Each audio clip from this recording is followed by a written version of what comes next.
You have until our provisions arrive, provisions which will help us break into your elegant home. If you don't deliver him by the aforementioned time, we'll release the beast on him and on you. And we can enter any home we want. And we will want. Don't force us to hurt you. We don't want to kill our own. Please just let us purge. The Purge is a semi-dystopian parable where crime and unemployment have nearly been eradicated in the US, but the dark secret that supposedly enables this fantasy is an annual event called the Purge, a night when all laws, law enforcement, and emergency services are suspended, allowing a 12-hour government-sanctioned orgy of violence where personal and societal sins are both punished and cleansed, while those not wanting to take part seal themselves behind fortress-like security systems if they can afford one. Now, if you put aside the fact that this is a ridiculous concept that no marginally sane population would even contemplate, you still unfortunately have a pretty flawed movie.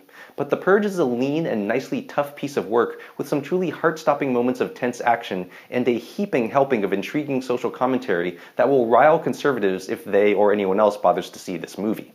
And I actually have so much to say about The Purge that this is going to be a first-of-its-kind, two-part ReThink review.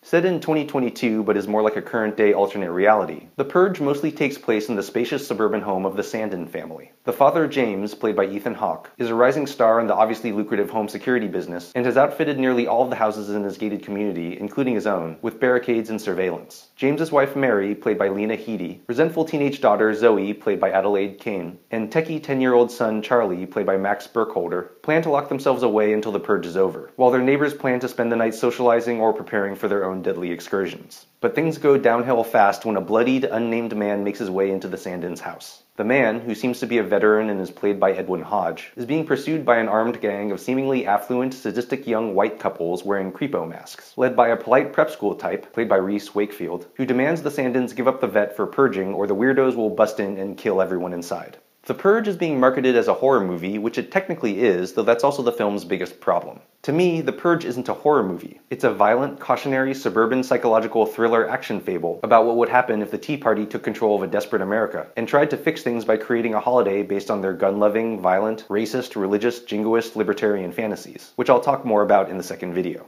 The problem is that the horror aspects of The Purge are cliché or ineffective, like all the tiptoeing down dark hallways with a flashlight, and especially the weirdo's supposedly creepy affectations and skulking. Though Wakefield does quite a nice job as the head weirdo, it's these played-out horror movie trappings that lead to a truly laughable ending that reminds you that the whole idea of The Purge itself barely makes sense. But in non-horror ways, The Purge works well, particularly in the tense, messy action scenes that truly got my pulse pounding, making me glad this movie took an R rating instead of a more bloodless PG-13. The performances are good, especially with Hawke, and there's a welcome but understated naturalness to the dialogue between the family members. The production design is also well done, though you'll find yourself wondering how big this freaking house is that so many people can't find each other in it. I think a lot of critics are going to dismiss The Purge, and they may be right to.